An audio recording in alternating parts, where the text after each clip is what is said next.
Jika Anda ingin dibebaskan dari penyakit-penyakit ini, nanti ada iri, ada dengki, ada marah, ada macam-macam.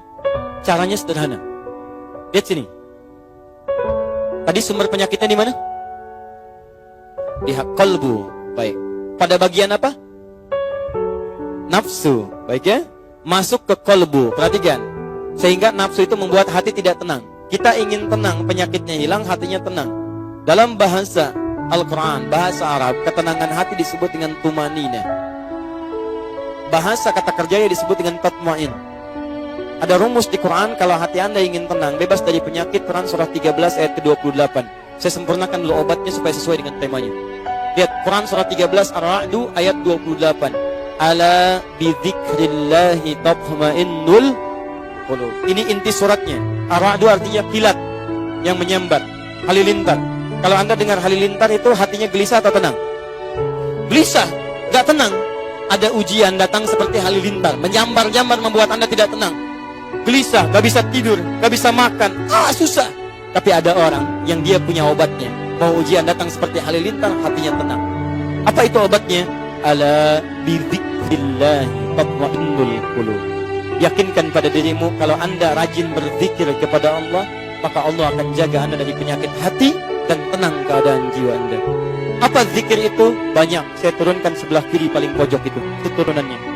Teman-teman sekalian, sering menyebut nama Allah, itu adalah zikir. Fadhkuruni azkurkum. Anda sebut saya, kata Allah, saya sebut Anda. Zikir. Bagaimana menyebut Allah? Bisa dengan pertama, Anda rajin berdoa. Quran surah ke-7 ayat 205. Wadhkur rabbaka fi nafsika tadarruan wa khifatan wa duna jahri minal qaul. Rajin berdoa. Kalau sedang tidak tenang, ibu berdoa. Teman-teman kalau ada penyakit, berdoa. Misal, datang setan lewat sombong. Sombong datang menghinggapi suami ibu. Misal, ibu melihat, ibu berdoa kepada Allah. Ya Allah, mohon berikan petunjuk pada suami saya, ya Allah. Engkau titipkan suami saya kepada saya, bukan kepada perempuan yang lain. Saya mohon, ya Allah, saya ingin dia jadi pendamping saya sampai akhirat. Jangan pisahkan kami di surga, ya Allah, saya mohon kepadamu. Ada temukan kalimat marah, bisa, mohon maaf ya, Anda menemukan anak-anak pemarah, tiba-tiba marah gak jelas, marah pada orang tua, marah pada orang lain. Ibu bangun setelah tahajud, berdoa. Wadhkur rabbaka fi nafsika tadarruan wa khifatan wa duna jahri minal qaul. Minta, ya Allah, Engkau jadikan ia, ya Allah, dalam rahimku. Aku yang kandung ia, ya Allah. Aku yang berikan ASI. Papahnya yang memberikan dengan peluh keringat, ya Allah. Segala hal untuk mohon, ya Allah, jangan pisahkan kami, ya Allah, di akhirat. Setelah tidur anak ibu tatap wajahnya, tatap satu-satu. Lihat bagaimana di kehidupan dunia bersatu. Bayangkan ketika di akhirat dipisahkan.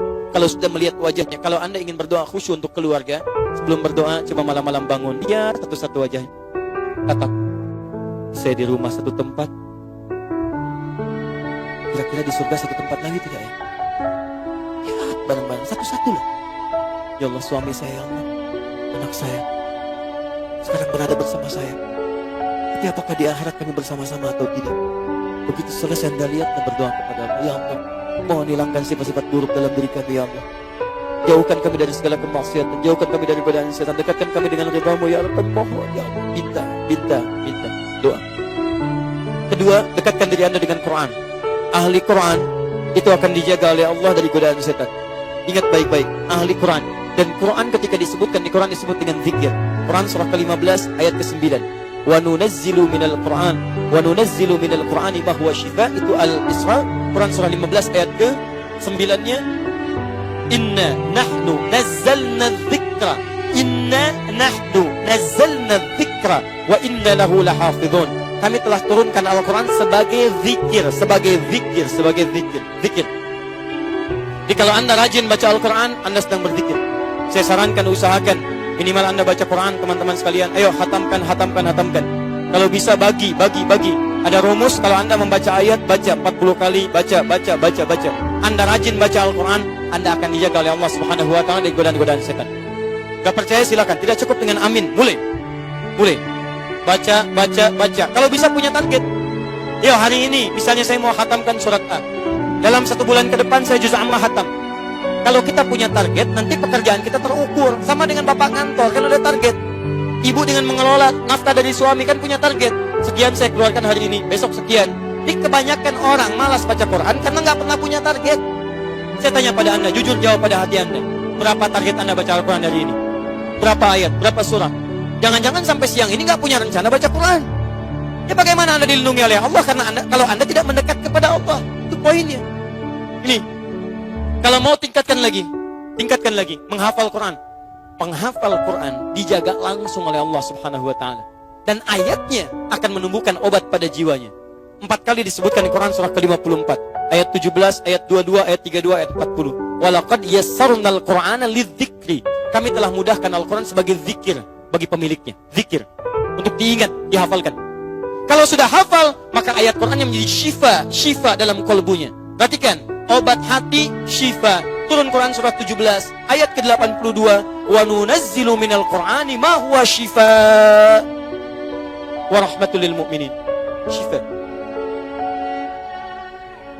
Penutup, kalau Anda belum rajin menghafal Quran, belum banyak membaca ayat-ayat Quran, maka yang terakhir saya akhiri, rajinlah dalam memperbanyak salat kepada Allah Subhanahu wa Ta'ala. Karena salat adalah puncak zikir kita. Salat puncak zikir, karena salat menggabungkan doa. Dalam salat ada doa, dalam salat ada takbir, dalam salat ada tasbih, dalam salat ada Quran, dalam salat ada hafalan Quran, dalam salat ada istighfar. Karena itu ketika Allah meminta Nabi Musa salat, disebutkan tujuan salat sebagai zikir. Quran surah ke-20 ayat ke-14. Innani anallahu la ilaha illa ana fa'budni wa aqimis salata li dzikri. Saya Allah, tidak ada Tuhan yang layak disembah kecuali saya, sembah saya. Bagaimana cara menyembahnya? Tunaikan salat sebagai zikir kepada saya. Jadi ibu, bapak, maaf ya, kalau saat kita diminta salat, Allah tuh tidak butuh dengan salat kita, kita yang butuh. Di antara manfaat salat, menghilangkan penyakit-penyakit hati. Di antara manfaat salat, menjauhkan kita dari setan. Di ketika Allah minta kita salat, kita diminta sehat. Sehat hatinya, sehat keadaannya, jauh dari setan. Saking sayangnya Allah, makanya dibuat hukum wajib. Saking sayangnya Allah, sebab kalau tidak salat banyak celakanya. Jelas ya? Maka dari itu harus tegas kepada anak-anak kita. Khawatir kalau anak tidak salat, bahaya dalam kehidupannya. Akan terkumpul penyakit-penyakit dalam keburukan. Silahkan cek, banyak orang pintar di Amerika, banyak orang pintar di Jepang. Tapi ketika tidak mendapatkan makanan untuk rohnya, banyak juga yang gelisah. Di Jepang disiplin, di Jepang kuat, tapi ketika ada persoalan, mereka bunuh diri juga. Jelas? Paham insyaAllah? Baik.